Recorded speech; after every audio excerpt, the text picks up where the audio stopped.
Et salut la team Gros Billets, vous êtes sur la chaîne du Club Invest. Je suis Michel, fidèle au poste, pour vous accueillir.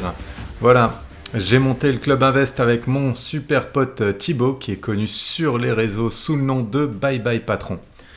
Aujourd'hui, voilà, on est super content. Pourquoi? Parce que le week-end dernier, on a fait un petit apéro IMO en visio.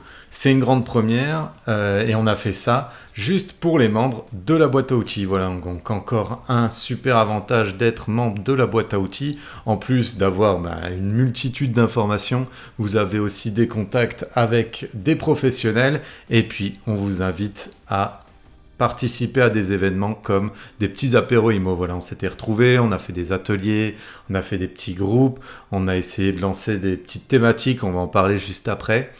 Et voilà, ça nous a permis d'échanger. Souvent, on se dit, j'ai pas besoin de ça, j'ai pas besoin de le faire parce que voilà, oui, la boîte à outils, c'est payant forcément. Ça nous prend du temps, ça nous demande aussi de l'investissement d'aller chercher des professionnels, des vrais. C'est comme quand on se dit, tiens, faut que je fasse un contrat, je vais aller sur internet, et puis je vais trouver un semblant de contrat sur internet, ça va bien fonctionner, c'est gratuit et puis ça coûte pas cher. Hey Johnny! Ça se paye, ça. C'est des services qui se payent. T'es pas avocat, je suis pas avocat. T'es pas non plus plombier, t'es pas non plus électricien. Si t'es ça, tant mieux, tu peux le faire. Mais si tu l'es pas, non, c'est des choses que tu payes. Aujourd'hui, c'est vrai, en France, on nous paye beaucoup de choses. Je veux dire, par exemple, à la santé, du coup, on comprend pas pourquoi est-ce qu'on devrait payer un avocat. Oui, mais c'est aussi des années d'études comme un médecin. Ça se paye parce que il y a une expertise derrière. Un expert comptable, ça se paye. Il y a tout ce type de métier. Voilà, même vous, quand vous travaillez chez vous ou quand vous travaillez pour votre employeur, il paye votre expertise et c'est normal. Donc voilà. Mais en tout cas, ça, vous l'avez rentabilisé, dès, je pense, les premiers jours dans la boîte à outils parce qu'il y a tellement de connaissances et tellement de professionnels que, voilà, vous savez même, on peut même pas vous le facturer parce que sinon, ça serait trop gros. En tout cas, là, ce qui s'est passé, c'est que non seulement vous avez pu participer à ça, donc toutes les personnes qui sont dans la boîte à outils ont reçu le mail et ont pu avoir le lien privé qui leur a permis de se joindre ou pas, c'était en fonction de leur disponibilité à l'événement. Et puis ce qu'il y avait encore de mieux, c'était qu'il y avait des intervenants qui sont venus à cet apéro IMO. Donc en plus, quand vous êtes membre de la boîte à outils, non seulement vous avez les contacts directement, je pense à des personnes qui nous ont remercié d'avoir mis le contact du cuisiniste Vincent, qui a discuté pendant 1 heure de nous expliquer comment on agençait une cuisine, quels matériaux choisir, comment on pouvait limiter les coûts. Elles se sont rendues dans son magasin, elles ont discuté avec lui, elles ont dit que elles l'ont connu grâce à la boîte à outils et forcément il lui a encore fait une réduc, donc vous gagnez ici et puis parfois vous gagnez aussi sur place. Donc vous pouvez les contacter parce qu'on vous met tout le temps un moyen de les contacter. Les personnes et donc les professionnels qu'on rencontre, que ce soit les avocats, les inspecteurs en bâtiment, les architectes, les cuisinistes en l'occurrence. Mais en plus, il y en avait qui étaient là. On avait Stéphanie, architecte, super intéressant en plus, qui fait un beau tour au Mexique, qui nous explique comment elle gère aussi ses biens à distance. On avait Eric, donc qui est spécialisé dans tout ce qui est malfaçon et qui peut vous accompagner donc sur vos chantiers pour essayer de voir si c'est intéressant d'acheter un bien ou pas, s'il y a de la réno à faire. Donc parfois il peut y avoir des problèmes ou alors il peut y avoir des malfaçons si vous faites des travaux. Donc lui il va contrôler tout ça. C'était super intéressant, on les avait et donc en petit groupe en plus vous pouvez leur parler directement, prendre des contacts, échanger et ça ils vous le diront pourquoi ils viennent à ce genre d'événement. Parce que c'est super intéressant et important de créer son réseau. Donc voilà, ça c'est une bonne raison de faire partie des membres de la boîte à outils de l'investisseur. Et c'est seulement chez nous, forcément. En plus de nous voir, bien sûr, parce que ça, voilà, ça n'a pas de prix, forcément. Comme dirait Thibaut à chaque fois dans ses podcasts. C'est incroyable, mais c'est gratuit, mais la prochaine fois c'est payant. Voilà, donc c'est un peu ça que je voulais voir. Et on va attaquer tout de suite avec le vif du sujet qui va être le sujet du jour. Donc un sujet dont on a parlé dans les petits groupes de la boîte à outils de l'investisseur, donc de l'apéro IMO, ça va être tout ce qui est en lien avec les visites et la location de son appartement. Je fais une petite parenthèse, voilà, l'appartement où j'habite, je le vends, parce que c'est intéressant de vendre en ce moment. Et donc j'ai dû chercher d'autres appartements, repartir en visite. Et quand je suis reparti en visite, forcément, je regarde les annonces comme tout le monde. Et qu'est-ce que je vois? Je vois des gens qui essayent de vendre ou de louer des appartements. Donc je vais les visiter, je vais regarder, je vois les photos, ça m'intéresse, je vais regarder les descriptions, essayer de voir s'il y a le plus d'informations possible, comme vous le savez. Que ce soit, ça va être au niveau des charges, ça va être au niveau de la taxe foncière, ça va être au niveau du DPE, ça va être pas mal de choses à regarder. Mais c'est bien sûr, la vitrine c'est quoi? C'est comme quand vous essayez de louer votre Airbnb, c'est de regarder les photos. Donc petit exemple et petite histoire que j'ai racontée lors d'un atelier de l'apéro IMO qu'on a fait le week-end dernier, c'est que j'ai vu des photos forcément d'un appartement qui était en construction. Donc ça arrive souvent, qu'est-ce qu'ils font? Ils font des projections 3D. Donc ils te mettent les photos et je vois quelque chose qui a l'air d'être à peu près deuxième, troisième étage, assez élevé parce que très lumineux. Je vois un balcon avec vue sur bien dégagé, vue sur des arbres, une belle cuisine, salle de bain.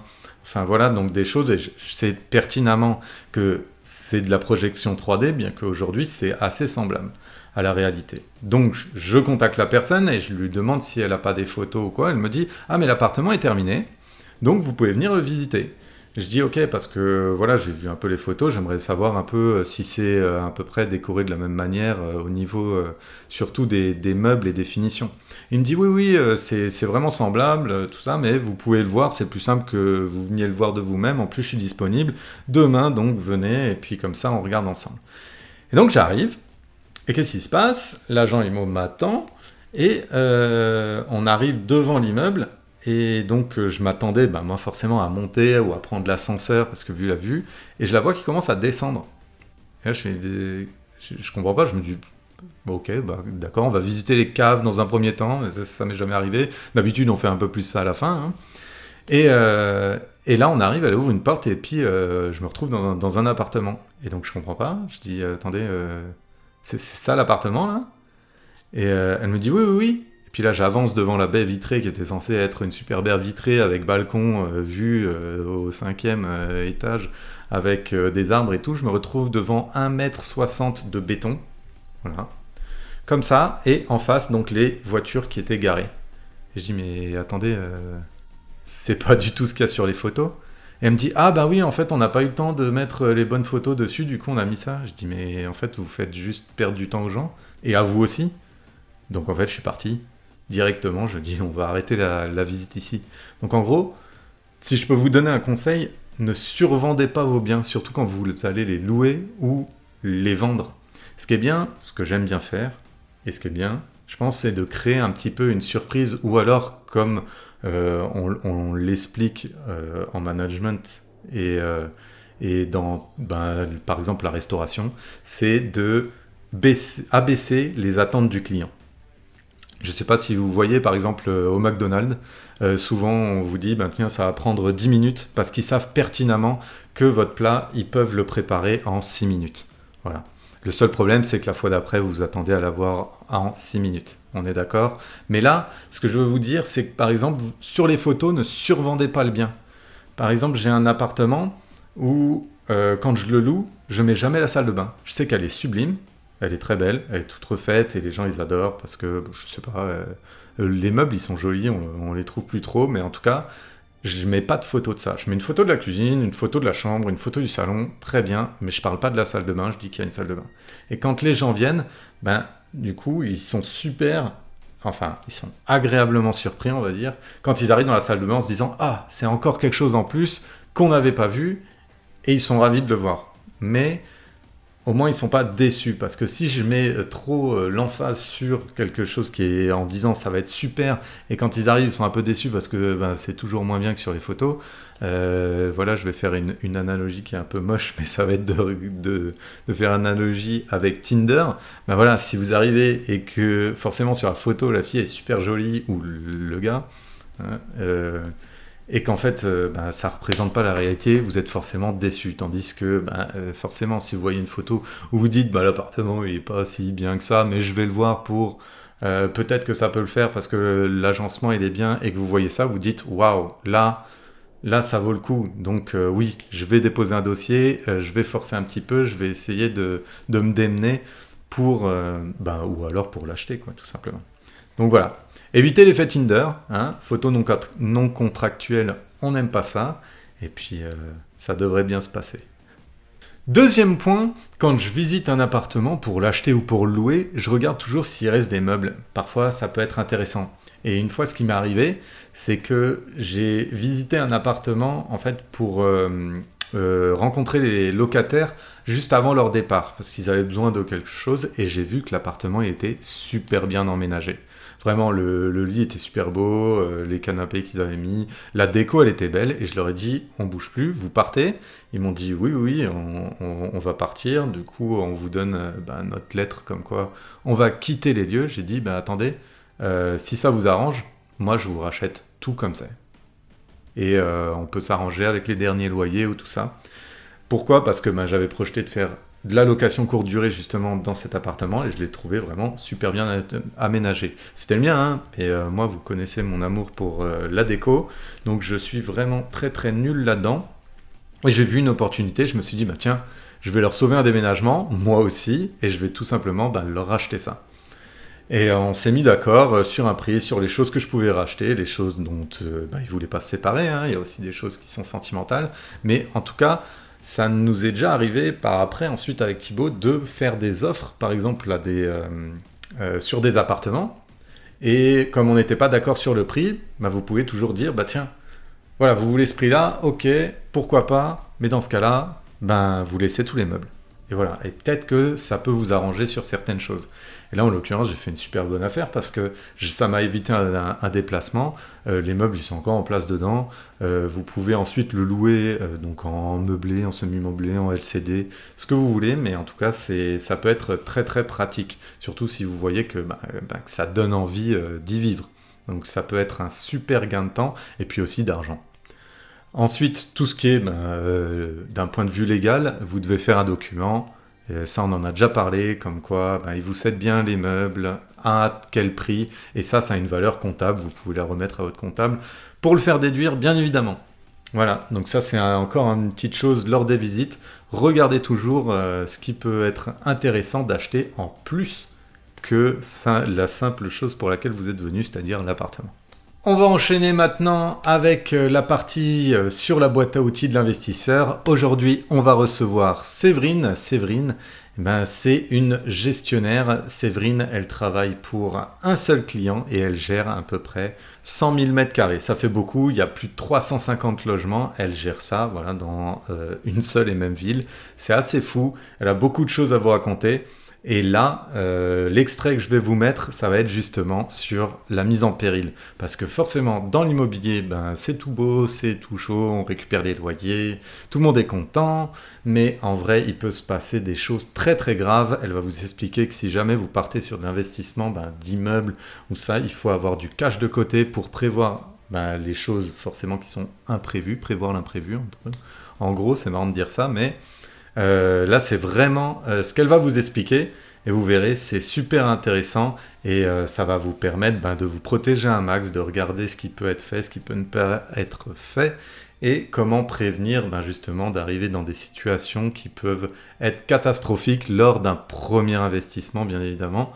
Mais si vous voyez pour la suite, c'est toujours mieux d'éviter ce genre de catastrophe qui pourrait vous arriver. En tout cas, regardez ça, vous verrez, c'est super intéressant.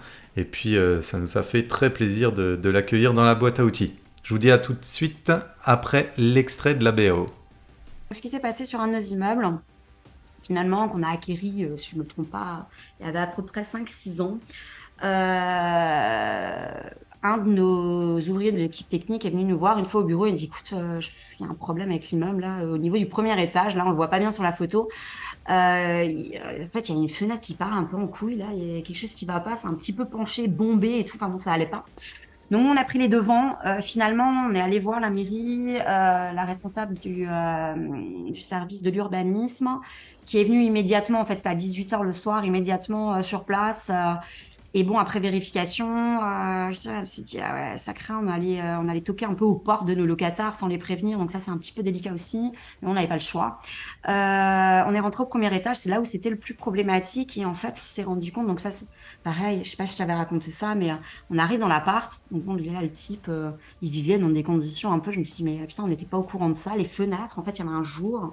Franchement, je te mens pas, ça fait quoi, 10 centimètres? Waouh. Il y avait un jour entre le mur et la fenêtre, il avait mis de la bombe, tu sais, de la bombe, de la mousse La mousse, ouais, ouais. polyuréthane. Ouais. Mousse polyuréthane tout autour de la fenêtre. Je me suis dit, mais Voilà. ouais, qu'est-ce qui m'est beau. Je lui ai dit, mais monsieur, pourquoi vous m'avez pas appelé? Il y a peut-être un problème là. Comme, non, mais moi je me débrouille, ça se passe très bien. Mon appartement, il va très cher. Bah, écoutez, non, pas trop, quoi. On va peut-être un petit peu en discuter par après. Et donc là, ça l'a un peu fait flipper au niveau de la mairie.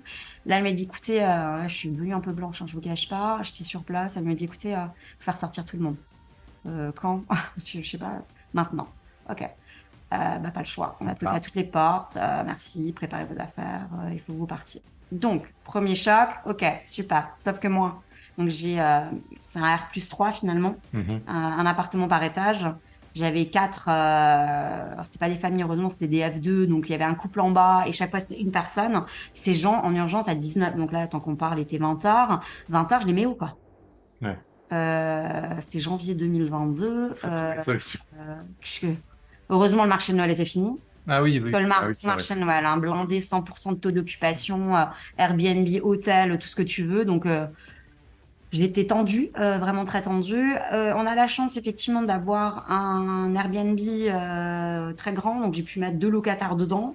Un autre, j'ai pu le mettre dans un Airbnb de mon collègue de travail. Ouf. Et le troisième, enfin, le quatrième avait un pote.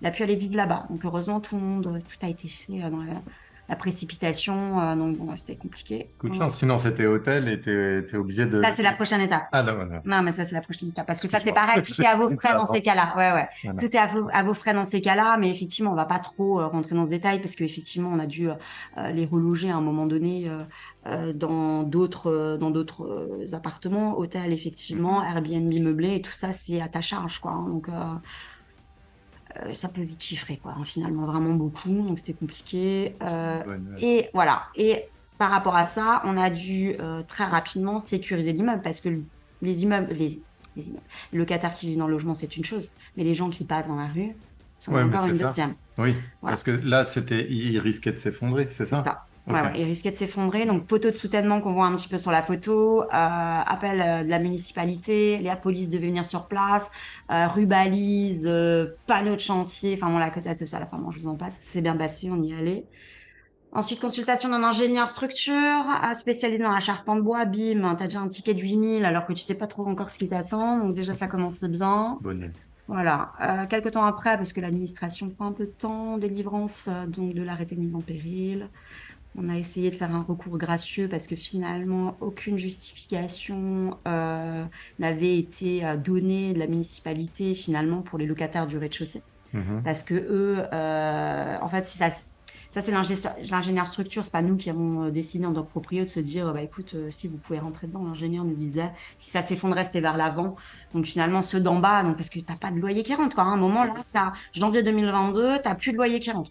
Donc plus d'argent, effectivement, qui te permet peut-être d'avancer sur les travaux ou de financer un petit peu les études que tu dois réaliser. Donc nous, on a essayé au moins de récupérer un petit peu sur le logement du rez-de-chaussée, donc c'était niette, impossible. Donc ça c'était réglé, plus rien qui tombe. On réceptionne, donc avril 2022, va trouver une entreprise qui te fait ce type de travaux parce qu'il fallait renforcer des poutres. Ça, on l'a appris après, qui datait du XIVe siècle. Donc, bâtiment classé, donc encore une étape supplémentaire, enfin, très Que du compliquée. bonheur. Que du bonheur, c'est ça. Donc, offre de réparation, demande de devis, donc ça a été très long. Finalement, en mai 2022, on s'est rendu compte que de toute façon, il fallait qu'ils déménagent. Donc, il fallait qu'ils puissent récupérer. Donc, de janvier qui sortent jusqu'à mai, ils étaient un peu en mode camping parce qu'ils ne pouvaient pas récupérer la totalité de leurs biens. Mais là, ils étaient à l'extérieur, tu les avais relogés. Je les avais relogés, Ok, effectivement, mais tous ouais. leurs, enfin, tu t'imagines, c'est Oui, comme toutes si tu leurs pars chez toi, affaires, oui. ta valise, Oui, tu ouais, vis ouais. avec ta valise et quelques affaires, en fait, finalement, Ouais, qui te restent. correct. Donc en janvier 2022, quand le soutènement avait bien été fait, que l'accès était un peu sécurisé, ils ont pu récupérer effectivement leurs affaires. Et Mais là, c'est pareil, nous, cinq on mois plus devait tard, quoi. 5 mois plus Ok. tard. Donc eux, quand est reparti sur le déménagement, on va dire classique, où il y a alors ils ont pas eu besoin de signer un nouveau bail. Donc nous, en tant que propriétaires, on a dû leur trouver un nouveau logement avec Ok. leur accord, donc ils pouvaient choisir un petit peu. Mhm. Et donc nous, on a quand même un patrimoine, donc on les a relogés chez nous. Donc Donc ça, ça c'est bien. facilitait un petit peu Ouais. le bazar. Par contre, hein, c'était des logements souvent, ce qui nous restait finalement, des logements plus grands, donc plus chers. Par contre, eux ne payaient pas la différence. Ils Ouais. payaient uniquement le loyer dans cet immeuble-là. Donc le surplus, en fait, finalement, c'est aux propriétaires de payer. Ce qui était bien que c'était chez nous. Oui, Et bah quand t'as oui. pas de patrimoine, c'est un peu compliqué, quoi. Donc voilà, tu C'est sûr que préfères. si c'est ton seul immeuble Ouais, là, ça devient résidentiel, difficile, là, c'est effectivement. compliqué. Alors là, on a une chance incroyable. Je vais me rapprocher de toi, Michel, excuse-moi. 1er août, on dépose le permis de construire, parce qu'il y a quand même eu un long travail hein, sur 3 mois entre l'étude des poutres, les ABF, donc les bâtiments de France. Enfin voilà, tout à construire. C'était 3 mois pour construire vraiment ce dépôt de permis, pour ce permis, pardon. On l'a déposé le 1er août. Et là, comme par magie, euh, 12 jours, 11 jours après, on a eu l'obtention du permis. Ça ne se fait jamais. Ah ouais. Ça ne se fait jamais. Ok.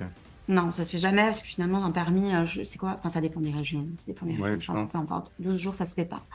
Ils nous ont mis, C'est plus ils nous ont mis faire la de carte. quelques mois que ça fait quand Ouais. même. Et là, on avait une deadline. C'était le marché de Noël. Économiquement parlant, pour Colmar, c'est super important. Avoir un immeuble comme ça avec des soutènements. Donc, ils voulaient, je sais pas par quel miracle, hein, qu'on finisse ces travaux en novembre 2022, sachant qu'on n'avait toujours pas commencé. On venait de déposer. On a obtenu le 12 août. Aucune autorisation, j'imagine bien, de commencer avant. Donc, bon, novembre 2022, nous, on savait perso que c'était pas possible. Mais on s'est dit, pour obtenir le permis, on y va quand même. On démarre les travaux en septembre. Bien entendu, on termine pas en novembre 2022. Par contre, là, ils nous ont obligés de réduire au maximum, en fait, parce qu'on avait une grosse passerelle. On devait réduire la surface, l'emprise, en fait, parce que il y a Pour que tellement les gens circulent. ouais, Hmm. ça brasse tellement de monde. Il fallait qu'un camion de pompiers, en fait, passe, si Ah au oui, cas où oui, tu ouais. devais faire évacuer les gens. Donc, heureusement, on y a réussi. On a réussi, donc ça, c'était bien. Ils nous ont aidés d'un côté, mis des bâtons dans les roues de l'autre. Bon, enfin, bon, voilà, ça s'est Mais tout ce fait. qui est échafaudage, qui est aussi de la rue et tout ça que tu dois mettre, c'est tout pour toi. C'est tout pour toi. Et surtout, tu payes en plus un impôt. Comme si tu voulais genre mettre ton petit stand pour C'est vendre des ça. trucs dans la rue. Mais c'est pas Ouais, parce que c'est marché de Noël, c'est parce que tu as une emprise au sol D'accord, ouais. sur la rue qui appartient finalement à la municipalité. Donc, bim, C'est tu bien. taxes. Voilà.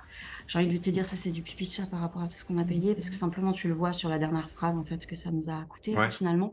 Donc, on réceptionne enfin le 5 mai 2023 la main levée, l'arrêté de mise en péril ordinaire. Donc là, on se dit, bah ouf, on va pouvoir faire rentrer les locataires, retoucher du loyer. Donc ça, c'est top. Un an Juin et demi plus 2023. tard. Juin 2023, finalement, les locataires réemménagent. Tout ça pour dire que cet immeuble, nous a coûté, avec les travaux de réhabilitation, 125% de plus que le prix d'achat. Je Ok. laisse faire le calcul. Si tu as 100 000 balles, tu l'achètes 100 000 balles, tu rajoutes C'est ça. 125 000 de plus. Voilà. Donc, tu es à 225 000. Donc, voilà, je te laisse imaginer. C'est pas du tout les bons chiffres. Je peux pas vous les donner. Mais voilà, c'est pour vous donner une idée, effectivement, de ce que ça nous a Parce que coûté. là, ta renta à 8%, tu l'oublies. C'est ça. Et surtout, point important, je l'ai pas mis sur la slide. Là aussi, très important à savoir, parce qu'on a essayé d'obtenir des subventions, hein, vous imaginez bien, zéro subvention. Ouais, bien. Impossible. Ouais, super. Parce qu'en fait, finalement, c'était une SCI, propriétaire de SCI familiale toujours, hein, propriétaire de cet immeuble. Et les SCI n'ont pas droit, dans notre région, bien entendu, à une Ouais, subvention. en Alsace. Voilà, en Alsace, de participation. Ça dépend des régions, donc ça faudra se renseigner aussi. Mais bon, ça vaut le coup de regarder. Mais on n'a rien eu. Donc, voilà, c'est là où 350 lots à gérer. Finalement, tu as quand même du cash. Donc, tu peux te permettre de pouvoir autofinancer finalement cet immeuble. Si c'est ton premier immeuble, Et voilà une histoire assez folle, rocambolesque même, en tout cas pleine de savoir.